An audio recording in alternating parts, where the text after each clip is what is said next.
Stocks finally made some positive headway after a week of mainly losses, driven by the continued partial shutdown of the U.S. government. There was some new investor confidence after newspaper reports said Republican House Speaker John Boehner told his party colleagues he would work to avoid a U.S. debt default by allowing a clean vote on the issue. But there are still a lot of worries about the economic impact of the uncertainty in Washington, D.C. Richmond Fed President Jeffrey Lacker.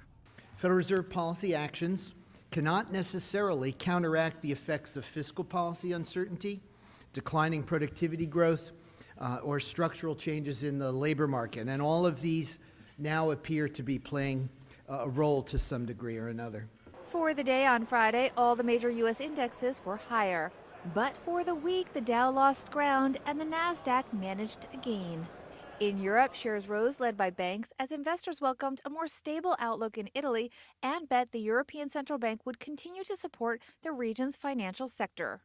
Twitter was the talk of Wall Street. Its official IPO filing showed revenue at the social networking company almost tripled in 2012. It's expected to go public in November, the ticker TWTR. The exchange, though, still undecided.